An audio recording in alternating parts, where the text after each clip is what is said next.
알던 흐름이 한순간에 무너지는 경기였다.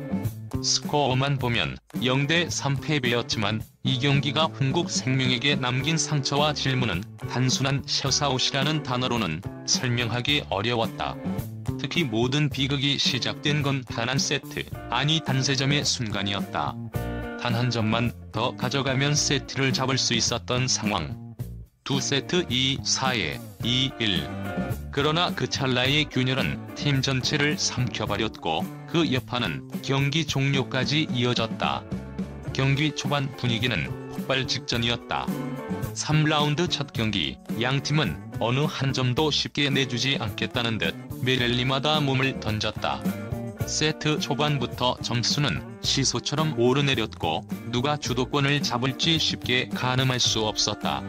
흥국생명은 레베카와 피치를 축으로 공격의 기둥을 세웠다.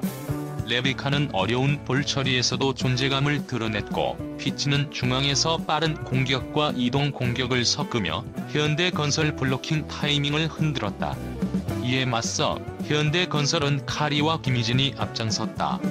카리는 강력한 공격으로 흐름을 잡았고 김희진은 전우위를 가리지 않으며 공격과 블로킹에서 중심을 잡았다.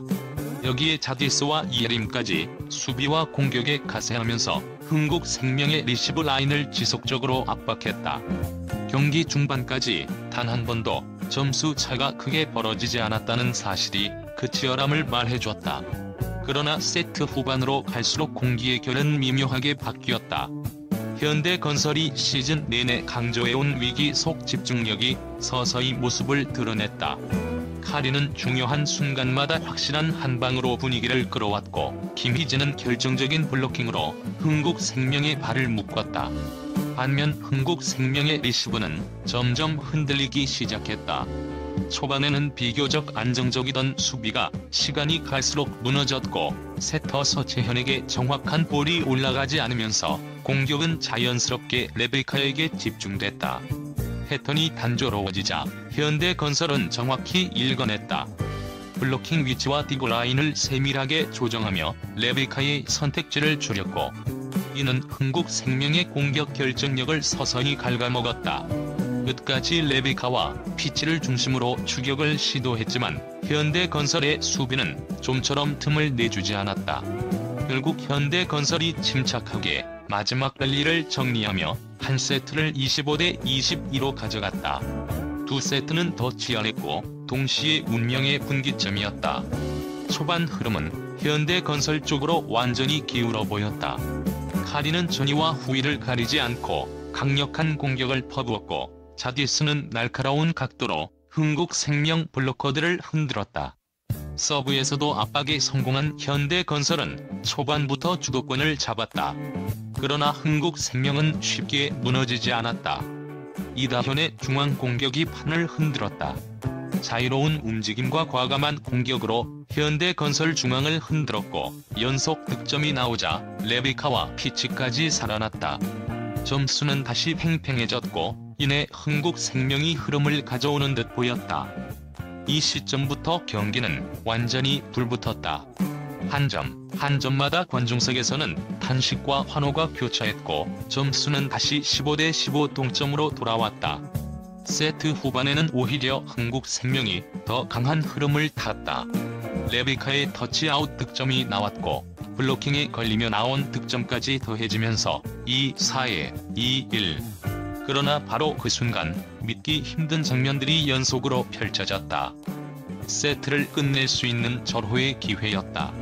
흥국생명은 결정적인 상황에서 연속 범실을 범했고 현대건설의 카리는 강력한 서브 에이스로 흐름을 단숨에 뒤집었다. 순식간에 경기는 듀스로 접어들었고 그때부터는 한편이 스릴러 같았다. 양팀의 주장, 외국인 선수, 미들 블로커들이 모두 한 번 이상 결정적인 랠리에 투입되며 살얼음 같은 공방이 이어졌다. 결국 마지막 미소를 지은 쪽은 현대건설이었다. 블로킹 라인은 완벽하게 살아났고 카리는 마지막 순간 결정적인 마무리로 29대27 승리를 만들어냈다. 단 몇 분 사이에 경기의 온도와 방향은 완전히 바뀌어 있었다. 세트 스코어 2대0. 흥국생명 입장에서는 잡을 수 있었던 세트를 놓쳤고 현대건설은 놓치지 않는 팀의 면모를 증명했다. 세 세트는 사실상 초반에 승부가 갈렸다. 현대건설은 강한 서브로 시작부터 경기를 장악했고 카리, 자디스, 김희진으로 이어지는 공격 라인이 폭발하며 순식간에 점수 차를 벌렸다. 흥국생명도 레베카와 피치가 꾸준히 득점을 올렸지만 리시브 불안은 끝내 해결되지 않았다. 세터와의 연결은 흔들렸고 공격은 다시 단조로워졌다. 특히 현대건설은 정지윤이 빠진 상황에서도 놀라울 정도로 정리된 경기력을 보여주었다. 김희진은 빠른 공격과 블로킹으로 흐름을 통제했고 자디스는 과감한 코스 공략으로 흥국생명의 블로킹을 무력화했다. 카리는 오픈과 백어택을 가리지 않고 코트를 지배했다. 반면 흥국생명은 점수 차를 좀처럼 줄이지 못했다. 레베카는 끝까지 버텼지만 성공률은 높지 않았고 피치 역시 이전 경기만큼의 파괴력을 보여주지 못했다. 무엇보다 국내 선수들의 득점 기여도가 거의 나타나지 않으면서 현대건설의 탄탄한 블로킹과 수비를 뚫어낼 동력을 상실했다. 결국 3세트는 현대건설이 큰 위기 없이 마무리하며 3대0 완승으로 끝났다. 경기 후 관계자들은 한 목소리로 기술의 차이보다는 흐름과 집중력의 차이였다고 평가했다. 배구 해설위원인 A씨는 두 세트 2-4의 2-1 상황에서 보여준 흥국생명의 선택과 판단은 아직 이 팀이 완성 단계에 이르지 않았다는 증거라며 반면 현대건설은 위기에서 오히려 조직력이 살아나는 팀이라고 분석했다. 또 다른 전문가는 흥국생명은 레베카 의존도가 지나치게 높아지는 순간 공격 루트가 너무 쉽게 읽힌다며 리시브 안정과 국내 선수들의 공격 분담이 없다면 같은 장면은 반복될 수밖에 없다고 지적했다. 팬들의 반응도 엇갈렸다. 흥국생명 팬들은 이길 수 있었던 경기를 스스로 놓쳤다. 24대21에서 무너지는 모습이 너무 익숙하다며 허탈함을 감추지 못했다. 반면 현대건설 팬들은 이 팀은 정말 중요한 순간에 강하다. 진짜 우승 후보의 얼굴을 봤다며 열광했다. 결국 이 경기는 하나의 질문으로 귀결된다. 왜 흥국생명은 결정적인 순간마다 무너지는가? 최근 상승세를 타던 흐름은 이번 패배로 다시 흔들릴 수 있고 중위권 싸움에서도 치명적인 영향을 미칠 수 있다. 반대로 현대건설은 다시 한번 강팀의 기준을 보여주었다. 위기에서 더 단단해지는 팀, 그 차이가 오늘 경기의 전부였다.